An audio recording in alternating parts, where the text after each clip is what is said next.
Queridos amigos, sejam bem-vindos ao canal Videira Espírita. Meu nome é Cristina Brito, este é o programa Gotas do Evangelho e aqui diariamente vemos as mensagens do Espírito Emmanuel recebidas pela mediunidade de Chico Xavier e atualmente estamos vendo as mensagens reunidas no livro Vinha de Luz. Hoje vamos para a mensagem 55, que nos fala sobre Igreja Livre, é o título, Igreja Livre. Então, quando não há liberdade, é porque se está o quê? Está o quê? Detido em correntes, vamos dizer. Então, ele diz que existe aquela igreja que está presa e a que está livre.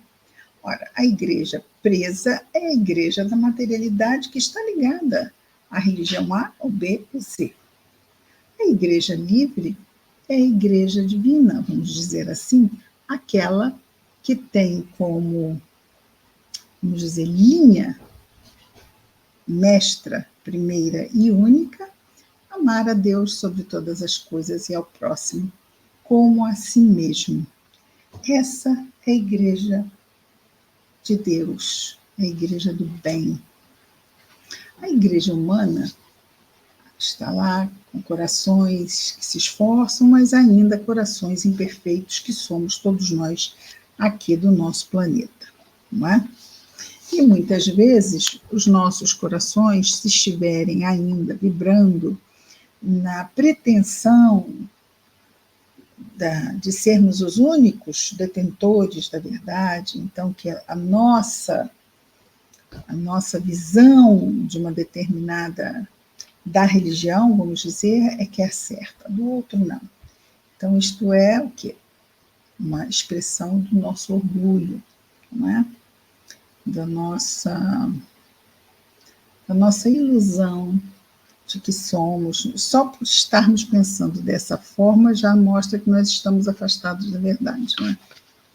Porque o orgulho é uma chaga moral, não é uma virtude que possa servir de parâmetro para algo positivo. Mas vamos lá. Este é o versículo destacado por Emmanuel. Está na carta de Paulo de Tarso aos Gálatas. Não eram judeus, eram gentios. Paulo é conhecido como apóstolo dos gentios, dos não-judeus. Ele escreve aos Gálatas, e este é o versículo 26 do seu capítulo 4 desta carta. E ele diz assim: mas a Jerusalém que é de cima é livre, a qual é mãe de todos nós. Nós aqui na materialidade estamos muitas vezes separados por rótulos, não é? Mas no mundo espiritual o que reza é o bem. E Emmanuel vai comentar então as palavras de Paulo: mas a Jerusalém que é de cima é livre, a qual é mãe de todos nós, da seguinte forma. O exame isolado deste versículo sugere um tema de infinita grandeza para os discípulos religiosos do cristianismo. Claro, nós só podemos falar do cristianismo porque é o que conhecemos e é a forma como nos ligamos a Deus nosso Pai. É através do Evangelho que Jesus nos trouxe. Por isso somos cristãos e nos designamos ligados ao cristianismo. A palavra do apóstolo dos gentios, o nosso Paulo, recorda-nos a igreja liberta, que é a igreja do Cristo. Não na esfera estrita dos homens, mas no ilimitado pensamento divino. Ou seja, quando Paulo fala desta igreja livre, ele não está falando de absolutamente nada aqui do nosso plano físico, não é? Ele está se referindo ao mundo maior e mesmo ao pensamento de Deus. O espírito orgulhoso e sectário, ou seja, a minha forma de pensar é que é certa, eu é que estou com a verdade, esse tipo. Há tanto tempo dominante nas atividades da fé, encontra na afirmativa de Paulo de Tarso um antídoto, porque esse pensamento de que eu que tenho a verdadeira fé, não, Deus é meu, e eu serei salvo e você não, coisas assim, encontra na afirmativa de Paulo um antídoto para as suas venenosas preocupações. Ou seja, aqui muitas vezes os encarnados se ocupam em promover barreiras que nos afastam uns dos outros, mas assim não é no alto. A Igreja de Deus não afasta ninguém, ela reúne, ela unifica. E continua o nosso querido Emmanuel dizendo: em todas as épocas, têm vivido na terra os nobres excomungados, os incompreendidos valorosos e os caluniados sublimes. Quem são esses? São aqueles que a Igreja dos homens afastou por considerá-los prejudiciais ao que eles estabeleceram como verdade indiscutível. Portanto, muitos corações foram excomungados, outros tantos incompreendidos, caluniados e tiveram as sanções cabíveis em cada caso, geralmente desagradáveis. Passaram-nos esses incompreendidos, caluniados, excomungados, passaram no círculo das criaturas, ou aqui pela encarnação, qual acontece ainda hoje, perseguidos e desprezados, entre o sarcasmo e a indiferença. Por vezes, sofrem o degredo social, ou seja, são mesmo afastados e rejeitados, por não se aviltarem diante das explorações delituosas do fanatismo. Então, eles se contrapõem ao que as religiões do plano terrestre estão fazendo com a palavra de Deus e, por isso, são mesmo afastados de forma bastante contundente. Em outras ocasiões, são categorizados à conta de ateus pelas suas ideias mal interpretadas. Mas isso não tem nada a ver com Deus, isso aí, ele não sabe o que é Deus, ele é um ateu. Pode acontecer, e até mesmo algo além, tipo assim, não só ele não segue a Deus, como ele segue o diabo. Pode acontecer isso? Pode, porque cada coração é que vai determinar como vai exercitar o seu livre-arbítrio. Isto é muito triste, principalmente quando nós abraçamos o cristianismo, mas não vamos esquecer, se estamos aqui hoje, também no passado, séculos atrás, podemos nós também, muito facilmente, séculos atrás, termos cometido esses mesmos excessos, enganos e perseguições. E continua Emmanuel, é que de quando em quando, rajadas de ódios e dúvidas sopram nas igrejas desprevenidas da terra. Os crentes esquecem o não julgueis e confiam-se a lutas angustiosas. Porque é isto, não é? Tem-se alguém que não se entende, já se condena, se julga, se sentencia e executa-se a sentença. Não, tá? Se diz expulso. Então, tipo, porque essa excomunhão é dos católicos, não é? Mas pode haver outro tipo de expulsão. faz lembrar, sabe o que? Uma história que eu gosto muito, do Divaldo Franco. Ele tem causas excelentes, realmente tem. E ele um dia estava fazendo uma palestra na sede histórica da Federação Espírita Brasileira.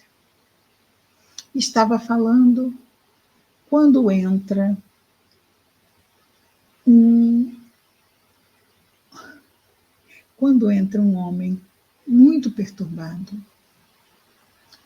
E este homem atravessa o auditório e vai na direção do Divaldo, e o Divaldo, fazendo a palestra, começa a chamar por doutor Bezerra, para que doutor Bezerra levasse o homem dali, né? E convencesse, o influenciasse, para que ele fosse afastado dali. Ai, doutor Bezerra, tire ele daqui, ele está atrapalhando a palestra. Doutor Bezerra, o homem ainda não tinha se aproximado de todo. Doutor Bezerra se aproximou do homem para ouvir-lhe os pensamentos. Afastou-se do homem, aproximou-se do Divaldo e falou: Divaldo, ele está buscando a ajuda de Jesus, mas está perdido. Para onde eu mando? Uau, que pergunta, não é? Para onde eu mando, Divaldo?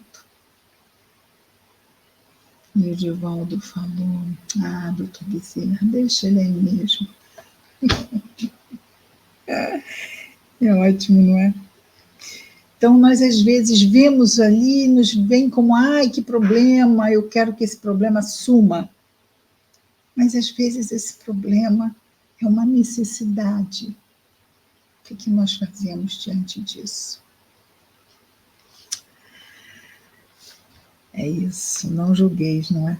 Os crentes esquecem o não julgueis e confiam-se a lutas angustiosas. E continua Emmanuel: semelhantes atritos, contudo, não alteram esses atritos, não é? De ter aquilo que os homens estabelecem como a verdade da igreja materializada contra aqueles que podem vir mesmo a levar, ou melhor, trazer uma visão até mesmo incômoda, contestando certas situações que estão excessivas naquele contexto, e por isso mesmo são rechaçados. Semelhantes atritos, no entanto, não alteram a consciência tranquila dos anatemanizados, ou seja, dos amaldiçoados, dos perseguidos, que se sentem sob a tutela do divino poder. Por quê? Porque eles não abrem mão, não é, de viverem a fé como acreditam. Lembrando dos nossos irmãos, primeiros cristãos, que iam para o circo e não abjuravam, não abriam mão da sua fé, que isso lhes custasse o supremo suplício que fosse. A fé é um direito inalienável. Instintivamente reconhecem que além, ou seja, esses que são incompreendidos muitas vezes, não é? Instintivamente reconhecem que além da esfera obscura da ação física, além dessa nossa materialidade, resplandece o templo soberano e invisível, em que Jesus recolhe, não é? Traz para si os servidores fiéis, sem deter-se na cor ou no feitio de suas vestimentas. Benfeitores e servos excomungados, agora ele faz um clamor, não é? Ele faz um chamamento. Benfeitores e servos excomungados dos caminhos humanos, Se tendes uma consciência sem mácula, sem nada que atrapalhe a nossa paz de consciência, não vos magoe a pedrada dos homens que se distanciam uns dos outros pelo separatismo infeliz. Há uma igreja augusta e livre na vida espiritual que é acolhedora, mãe de todos nós. É isso. Não vamos esquecer de uma belíssima mensagem também de Emmanuel, onde ele fala do Cristo e dos cristãos. A Igreja do mundo é coordenada por cristãos, que podem errar, porque são seres aqui deste mundo de provas e expiações, somos todos espíritos imperfeitos, então o erro ainda está na nossa pauta. Sim, é não só possível, como é um fato que vai acontecer, não é? Porque ainda estamos imperfeitos, ele vai acontecer. Sendo assim, se formos servir, não sirvamos a cristão nenhum, sirvamos ao Cristo. Não troquemos a fala de Jesus por fala de cristão nenhum. O mestre é o nosso farol na noite escura ou nebulosa da materialidade. Nosso irmão sempre será bem-vindo ou bem-vinda, a sua palavra e a sua ação mediante a consonância com o Evangelho, com a lei de Deus. E é isso. Igreja livre. Lindíssimo, né? Vamos orar? Jesus, Mestre amado, obrigado, Senhor, por mais este dia e pelas oportunidades que Ele nos traz. Ajuda-nos, Senhor, a estarmos sempre te buscando, aprendendo de Ti, a fim de que o nosso caminho esteja o mais claro possível, Senhor. Ajuda-nos, Jesus, nos nossos esforços, na nossa vigilância e na nossa lembrança da prece. Abençoa, Senhor, os nossos lares, afetos, nossos dias, nossas noites, nosso anjo guardião. Mas abençoa, Senhor, igualmente todos os nossos irmãos de humanidade, em especial aqueles que neste momento estejam em sofrimento, Senhor. Que a Tua paz esteja com eles, conosco e entre todos nós, Jesus, hoje e sempre. Graças a Deus.